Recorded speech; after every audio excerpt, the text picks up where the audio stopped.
Princess Diana captured the world's heart with her grace and compassion, but beneath the public admiration was a personal quest for true love. From her troubled marriage to Prince Charles to her deeply private romance with heart surgeon Hasnat Khan, Diana's emotional journey was marked by a longing for genuine connection. She wanted to marry someone who had the same humanitarian outlook as her. Not in a Harry and Meghan kind of way, but in a very simple way. She wasn't going to talk in riddles, and she wasn't going to give a lot of speeches about what she was going to do. She was going to get out in the field and do it. This story explores the layers of her life, revealing how Diana sought normalcy and affection in a world dominated by scrutiny. Her relationship with Khan, far removed from the public eye, offered her the sincerity she craved, while her highly publicized romance with Dodi Fayed masked deeper heartache. Her soulmate was Hasnat Khan, the heart surgeon, not Dodi Fayed. Diana's tragic death shocked the world, but it also marked the end of her search for peace and love. Her legacy, particularly her relationship with Hasnat Khan, remains a poignant reminder of her desire to live beyond the glare of fame.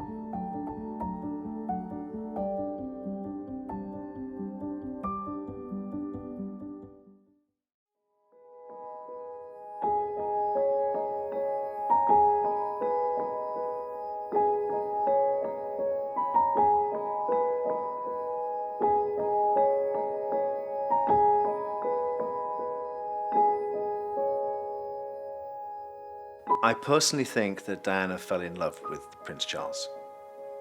It's obvious to me that she was a young, naive girl and she fell in love with the prince. Now, if you watch that piece of footage when Prince Charles is asked, "Are you in love, sir?" Princess Diana's beaming. And I suppose in love. Of course. Whatever in love means. Well, it You can obviously put your own means, interpretation. obviously means two very happy people. Yes. Once As you again, can see. congratulations. Well, from us, congratulations. Thank you very much. Very kind. And she looks at him as if to say, "What are you talking about? Don't you know what love is?"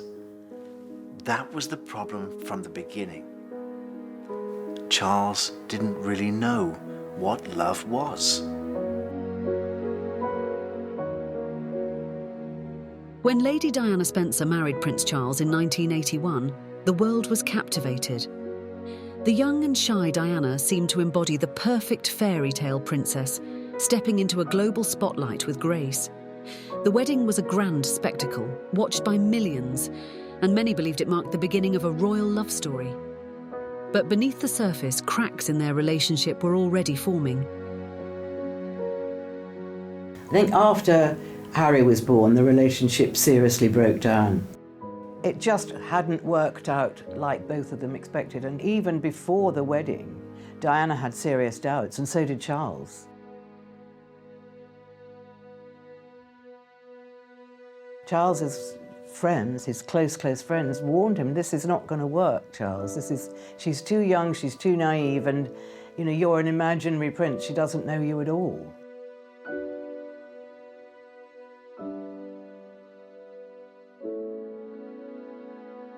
The pressures of royal life quickly began to wear on Diana. Thrust into a role she was unprepared for, she found herself isolated despite her immense popularity. Diana's emotional struggles intensified when she discovered Charles's long-standing relationship with Camilla Parker Bowles.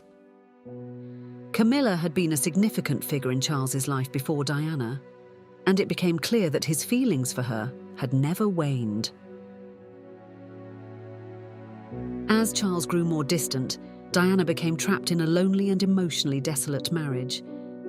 The fairy tale image of their union crumbled, even as Diana worked hard to present a composed and glamorous face to the world. Privately, however, she struggled with feelings of inadequacy and rejection, battles that manifested in her well-documented struggle with bulimia. you inflict it upon yourself because your self-esteem is at a low ebb and you don't think you're worthy or valuable. You fill your stomach up 4 or 5 times a day, some do it more, and it gives you a feeling of comfort. It's like having a pair of arms around you, but it's temporary. Then you're disgusted at the bloatedness of your stomach, and then you bring it all up again. The only secret Diana ever kept from me was the Martin Bashir interview for Panorama. I was sent home on a Sunday afternoon. Strange, I thought. Why would she be sending me home? Go and spend some time with your family. I'm doing nothing this afternoon. Don't worry about me. The next morning I came to work, I noticed all the furniture had been moved. Why have you moved the furniture? It's not in the same place. I had a dance class. I had to move the furniture out of the way just so that we could exercise. Strange, very strange. She avoided me for the next 2 days, never spoke to me.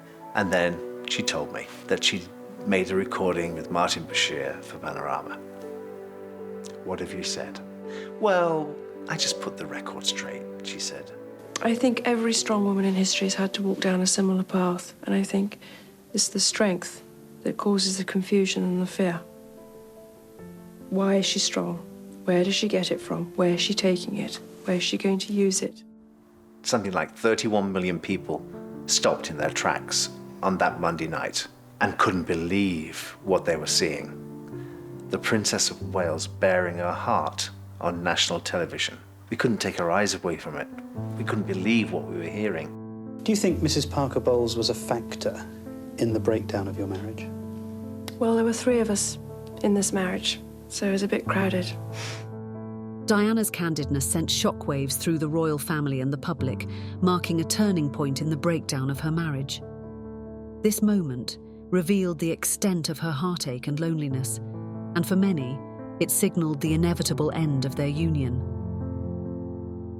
During this turbulent period, Diana sought companionship elsewhere, engaging in relationships with men like James Hewitt and James Gilby.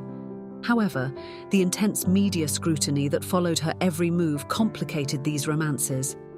Diana could not escape the relentless spotlight, making it nearly impossible for her to form meaningful connections. In the summer of '92, a recording of Diana speaking to one of her friends, who actually was her lover, James Gilby, appeared in one of the newspapers. The transcript of this recording was unbelievable. Fergie said to me today, she said, I sat next to Nigel Havers the other day and all we could talk about was you. And I said, Fergie, how awful for you? She said, oh, don't worry, the emotion club. A lot of people talk to her about me, which she can't help. No. Her at all. I tell you, I think she's desperate to tag on to your coattails. Well, she can't. No, she absolutely can't seem to make that quite clear. If you want to be like me, you've got to suffer. It was an extraordinary, explosive moment. And really, there was very little that the Queen could do after that.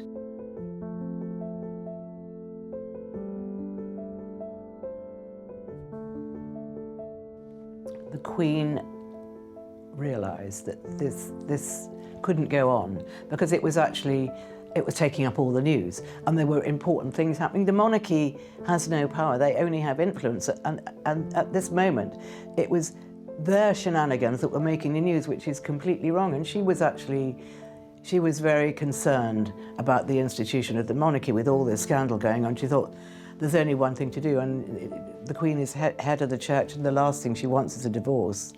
And so she must have thought about it very, very carefully, and decided that that was the only way forward. Diana's yearning for love and acceptance was palpable. Despite her global fame and adoration, she longed for an authentic connection, something that was hard to find within the constraints of royal life. The breakdown of her marriage had left her searching for something real, away from the public eye and the pressures of her title. This search for genuine love sets the stage for Diana's eventual meeting with Hasnat Khan.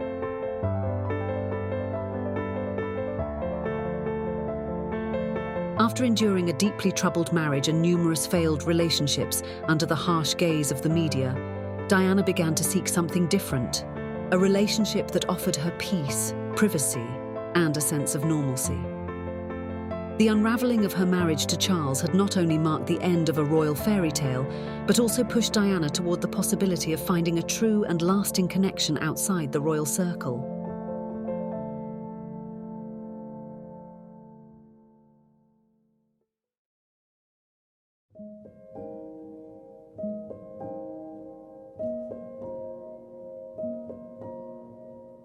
In 1995, Princess Diana's life was a chaotic swirl of public appearances, media scrutiny, and personal turmoil. But amidst the noise, she found an unexpected quiet love in a man far removed from the world of royalty, Pakistani heart surgeon Hasnat Khan.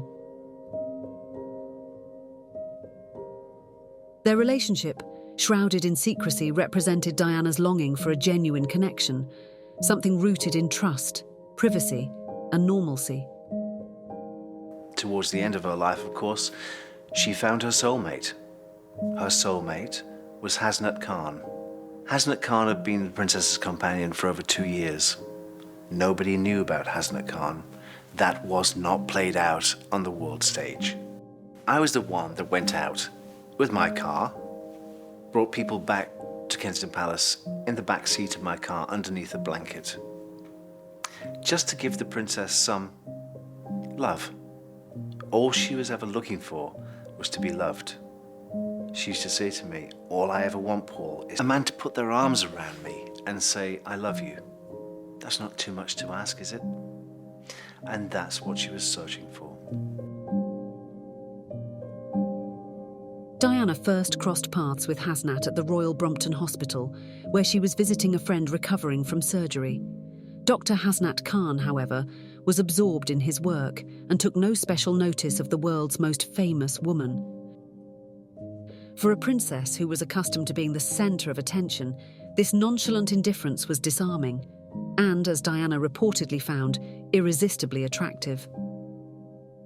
According to witnesses, Khan offered her nothing more than a polite nod as he went about his business. Diana, used to being fawned over, was intrigued by his grounded, unpretentious demeanour.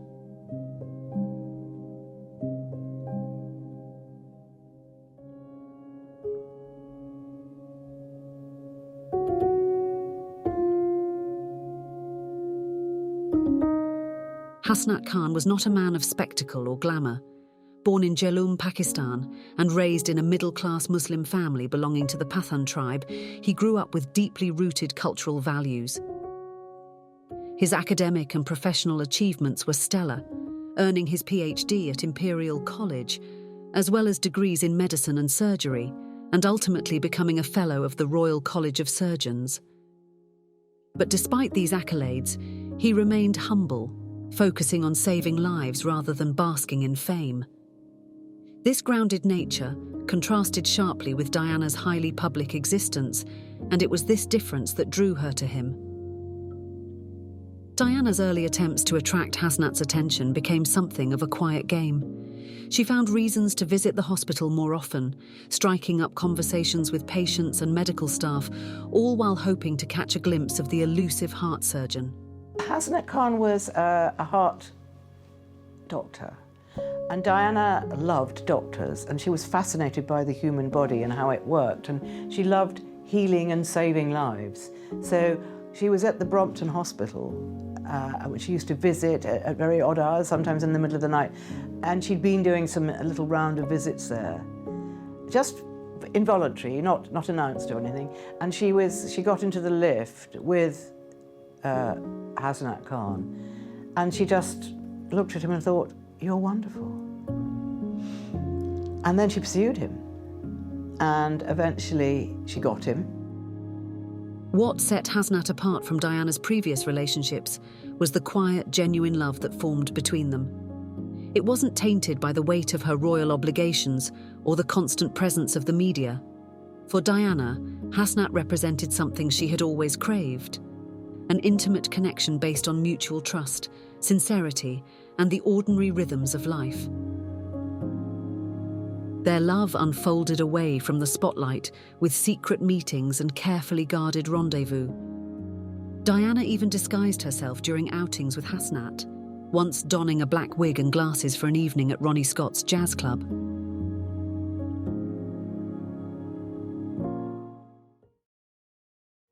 However, this relationship wasn't without its obstacles. Hasnat's conservative Muslim background presented cultural and familial challenges. His family, deeply rooted in tradition, disapproved of the relationship, and Diana faced the complexities of bridging their two worlds. Yet, she remained committed to making it work. She made efforts to understand his culture, learning about his life in Pakistan, and even considering conversion to Islam. Diana visited Pakistan on multiple occasions, becoming close to Hasnat's friends and family, including cricket legend Imran Khan and his wife Jemima.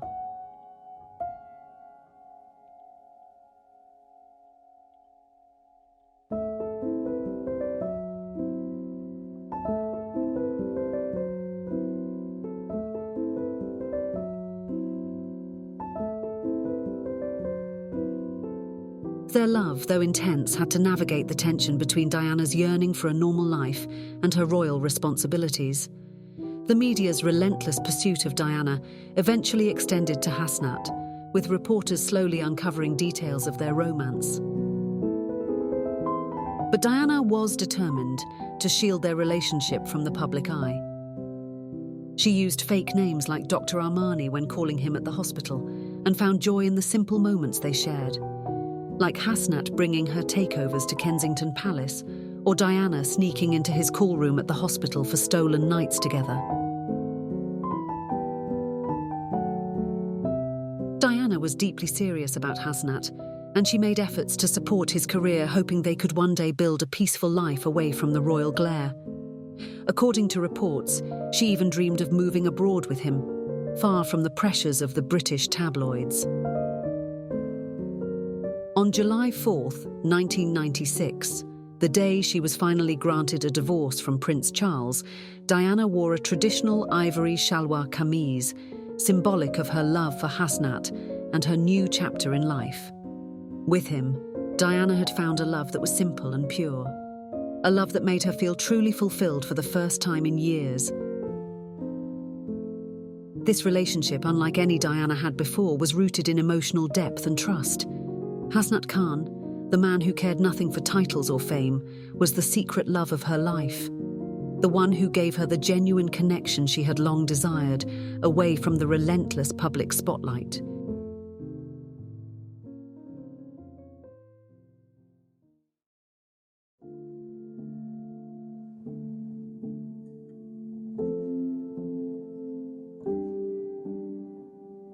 As Princess Diana and Dr. Hasnat Khan's relationship deepened, so did the obstacles that would eventually drive them apart. Their intense connection, built on shared values of privacy and sincerity, became strained by media pressure, cultural differences, and the contrasting realities of their lives. Diana, as one of the most famous women in the world, could not escape constant media attention. The paparazzi relentlessly followed her, and Hasnat, a private man dedicated to his quiet life as a heart surgeon, had no desire to be part of the chaos. He was very, very worried that the press would get hold of it, and he couldn't deal with that. He just couldn't. But the press didn't really believe it. They thought he was overweight, he didn't look that attractive. There was lots of pictures of him walking down the street eating Kentucky Fried Chicken. It was because he was very, very busy. And I'd written something in the Daily Mail about her smuggling people into Kensington Palace under a blanket in the back of her Paul Burrell's car. And she thought I knew about her relationship with Hasnat Khan, and she was terrified. That hadn't got out at the time. And she knew if it got out that it would destroy the relationship. Their relationship became public when the Sunday Mirror revealed their romance, thrusting Hasnat into the spotlight. Diana, under pressure, responded by granting an interview to the Daily Mail, where she denied their relationship. This public denial hurt Hasnat deeply. It wasn't just the lie that wounded him, but the realization that the media attention he dreaded was now unavoidable. The constant scrutiny only deepened his fears about their future together. Compounding the tension was the disapproval from Hasnat's family. Despite their love for each other, Hasnat faced immense pressure from his relatives, particularly over cultural differences. His family, steeped in traditional values, could not envision him marrying the British royal icon. His father, Dr. Rashid Khan, publicly stated that Diana was not suitable for marriage, explaining that their son needed a Pakistani Muslim woman from a respectable upper-middle-class family. It became clear that Diana would never be accepted into their family.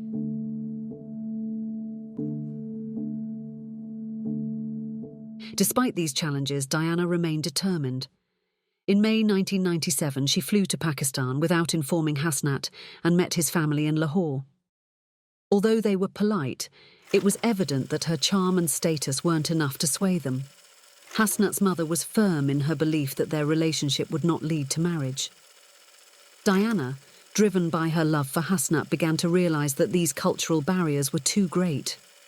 Her efforts to understand his world, including seeking advice from Jemima Khan on navigating Pakistani culture, were ultimately unsuccessful. Hasnat's doubts and his family's resistance became insurmountable obstacles.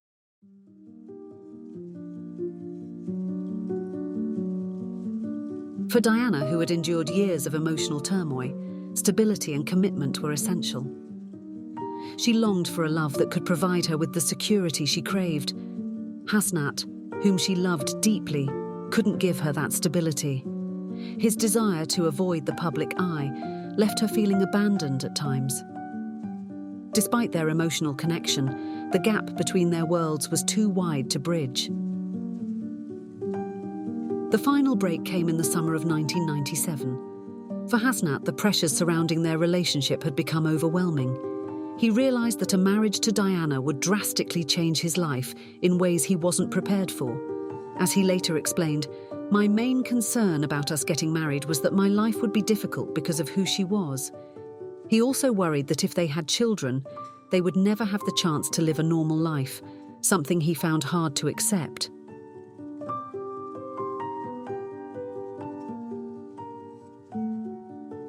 By mid-1997, their relationship was crumbling.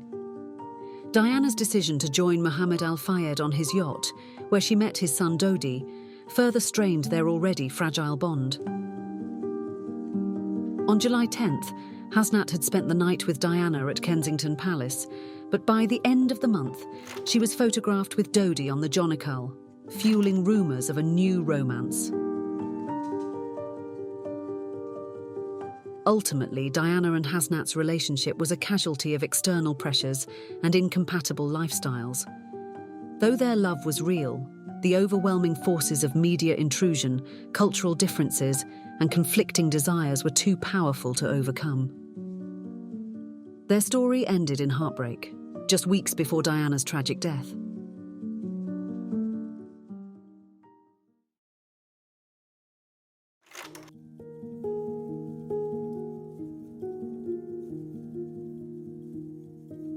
In the summer of 1997, the world watched as Princess Diana embarked on what appeared to be a whirlwind romance with Dodi Fayed, the wealthy Egyptian film producer and son of billionaire Mohammed Al Fayed. Diana and Dodi met long before 1997. They met at various events, film premieres, at the polo, at the horse show, the sort of places that people of their kind would meet at. When they actually fell in love in the summer of 1997, they were already friends. And then, of course, they were together in the south of France, and a relationship which was already established became a deeper and closer relationship. And when they came back to London, they'd already made arrangements to get in touch with each other. They met and they started seeing each other, and it all went on from there. The media coverage was relentless, with photos of Diana and Dodi on his family's yacht filling headlines. But for those close to Diana, this relationship was far more complex than it seemed on the surface. Dodi Fayed had been introduced into Diana's life through his father's invitation to join them on their yacht in the Mediterranean. At the time, Diana was emotionally vulnerable, having recently ended her intense secret relationship with heart surgeon Hasnat Khan. Some of her friends believed she was still emotionally tied to Hasnat even as she stepped into this new, very public relationship with Dodi. Did you know that the romance of the princess and Dodi Fayed was 30 days from beginning to end? I spoke to her regularly when she was away. Have you seen Hasnat? I said, yes, I went for a drink with him last night. What does he think of me being here in the south of France with Dodi Fayed? Well, he's not too pleased. Has he seen the pictures in the papers? Yes, he has, because you know his routine. You know every morning he goes to the corner shop and sees the press. You know that. And I know that's what you're doing. You're manipulating the world's media by having these pictures taken to show Hasnat who you're with. That's what Diana was saying to Hasnat Khan through those pictures in the world's media.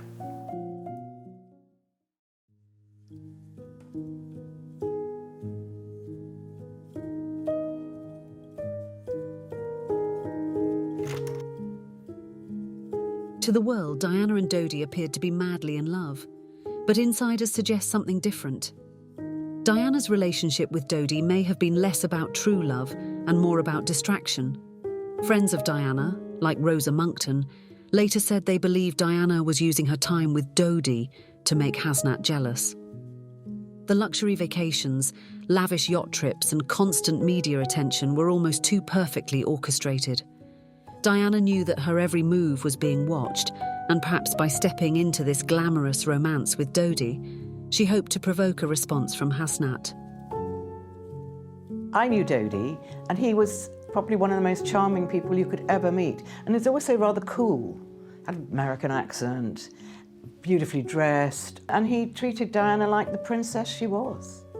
Nobody else had treated her like that. I mean, with Hasnat Khan, she had to sort of hide him at the back of her car, and they had to, they mostly ate in, or if they went out, she was in disguise. But with Dodi, she could show herself off. I think she liked him very much. I don't know if she was in love with him, but she was in love with the idea of him. I think Diana wanted to get married again, and she wanted to have another child. Again, I think getting married again probably was a bit of a fantasy. Certainly getting married to the doctor that she was in love with was a fantasy, because it would never have worked out. It couldn't have worked for him.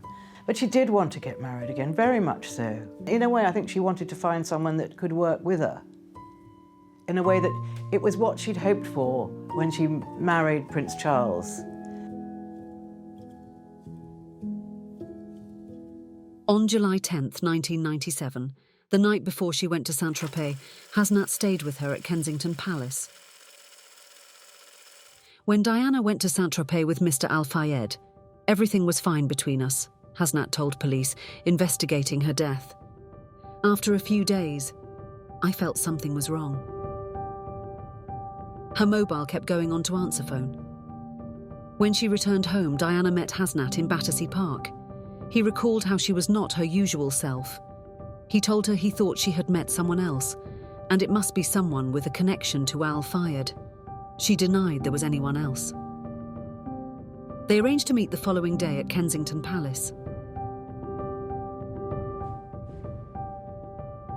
It was during this meeting that Diana told Hasnat it was over.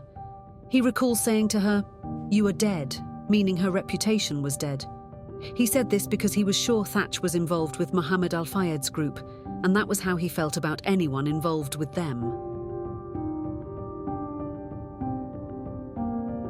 Princess Diana and her close friend Rosa Monckton took a private cruise together in mid-August 1997, shortly after returning from a second holiday with Dodi. From August 15th to August 20th, they sailed around the Greek islands for 5 days aboard Monckton's yacht. Since it was such a small boat and nobody knew the Princess of Wales was on board, Rosa claims that the media did not follow them while they were on their trip. During the trip, Diana told her friend that the relationship with Hasnat was over.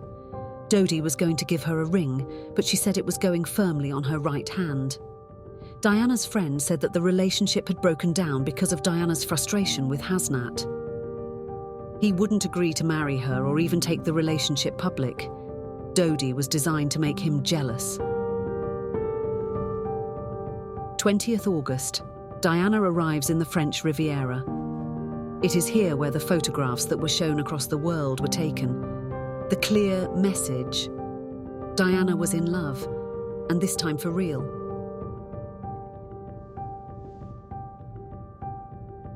When are you coming home? I'm coming home on Sunday, Paul.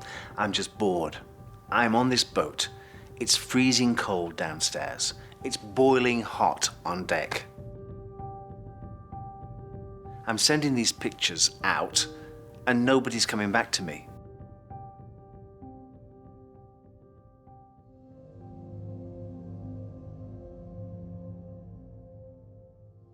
The only way I can get home is via Paris, because Dodi has to go to Paris to do some business for his father. How is he with you? Oh, he's very spoiling. He's given me a necklace, some earrings. He's given me a watch. I said, you know what's coming next, don't you? He's going to give you a ring. On Saturday, August 30th, 1997, Diana and Dodi headed to Paris, neither of them knowing the tragic events that laid ahead.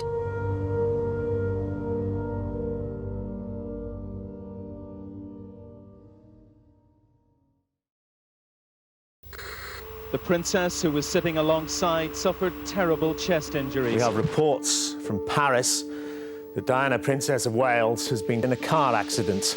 Well, they were involved in some kind of collision. We don't know with what or... This is what's left of the Mercedes in which the Princess of Wales and her companion were being driven back to his house. Just to confirm the news that Diana, Princess of Wales, has died in a car accident. The tragic death of Princess Diana on August 31st, 1997, sent shockwaves around the world. As news of the fatal car crash in Paris spread, millions mourned the loss of the people's princess, a woman who had captured hearts with her compassion, grace, and vulnerability. But for Hasnat Khan, the man many believed was Diana's true love, her death was more than a public tragedy. It was a deeply personal and heartbreaking loss.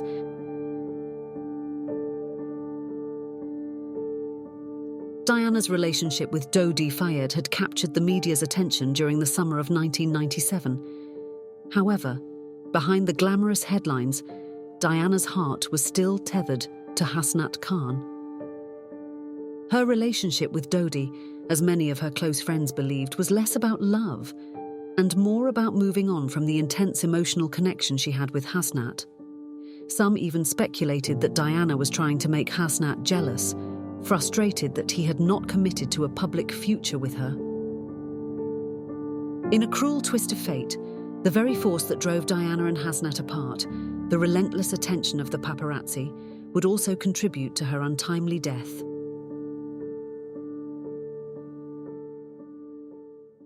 On that fateful night in Paris, Diana and Dodi were pursued by photographers as their car sped through the city streets, ultimately leading to the crash that claimed their lives.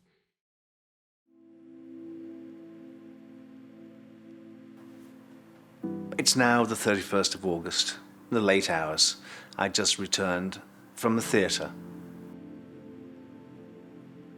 And the phone rings. It's Lucia Fletcher de Lima, the Brazilian ambassador's wife in Washington. She said, Paul, CNN have just reported the princess is in an accident in Paris. Can you find out more? You've got her mobile number. I don't have it. Ring her.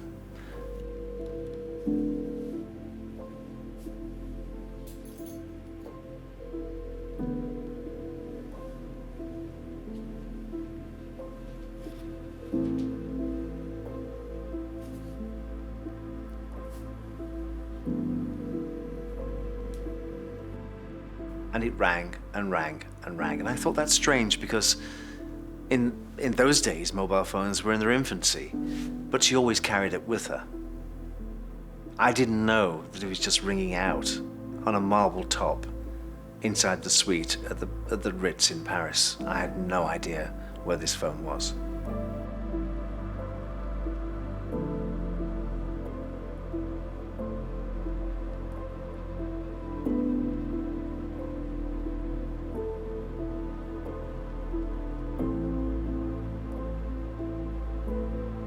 First, we'd heard the princess had had head injuries and broken her arm. And then at 2 o'clock in the morning, we heard that the injuries were more serious than they first thought. And it wasn't until about 3 o'clock that they told us that the accident had been fatal.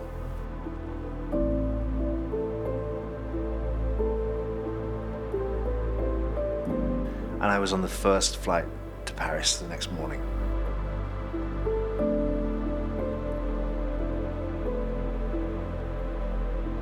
So early Sunday morning, I arrived in Paris and was taken straight by the British ambassador, taken to the hospital.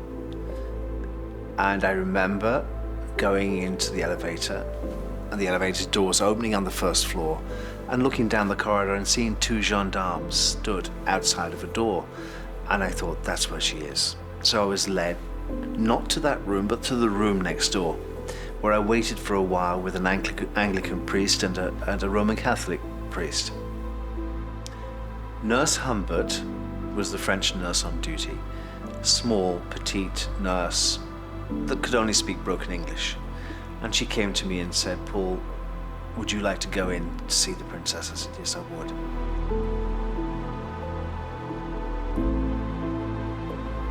I stared for a while in disbelief, and I watched the fan whirring on the side of the bed table. And as it moved the princess's hair, and I could see her eyelashes moving. And I took her hand and said, "Wake up. You're asleep, aren't you? Wake up." The media's obsession with Diana's love life, particularly her romance with Dodi, had turned deadly.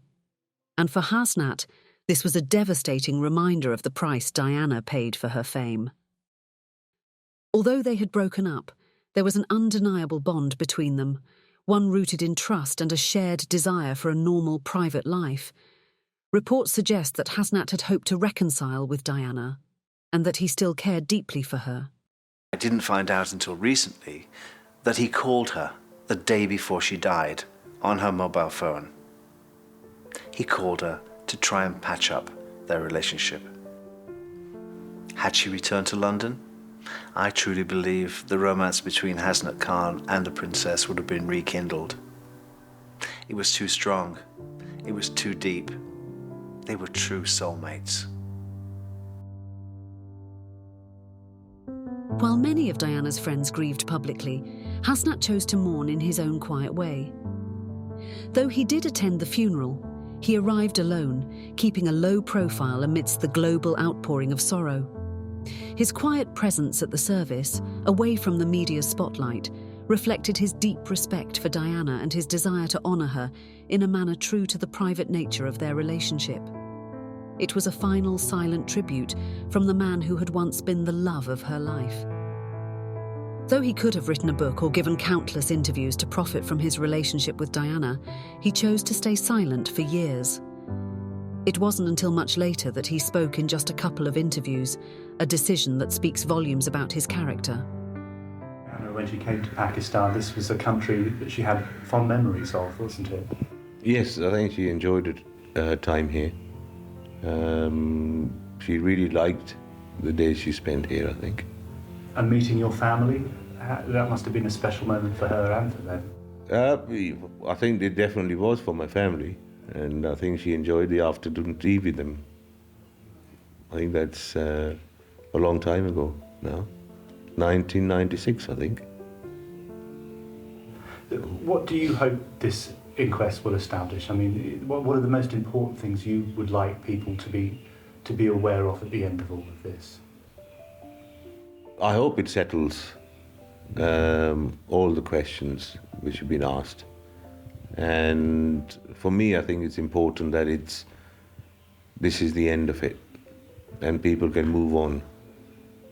And because it just keeps coming back, every year, or sometimes twice a year. And I think that's what I would like to see. This inquest will establish an end to it. Years after his relationship with Diana ended, Hasnat Khan sought a more private life, continuing his work as a dedicated heart surgeon.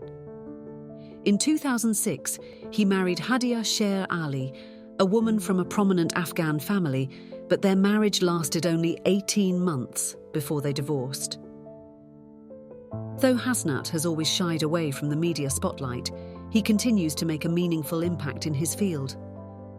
Now living in Essex, he remains dedicated to his work as a heart surgeon in the UK. Beyond his professional practice, Hasnat has also been deeply involved in humanitarian efforts, providing life-saving medical care in countries like Saudi Arabia, his native Pakistan, and other regions in need. His commitment to helping others reflects the shared values that once connected him and Diana, their genuine care for people and desire to make a difference. In many ways, Hasnat's charitable work serves as a continuation of Diana's legacy, honouring the compassion and dedication they both held so dear.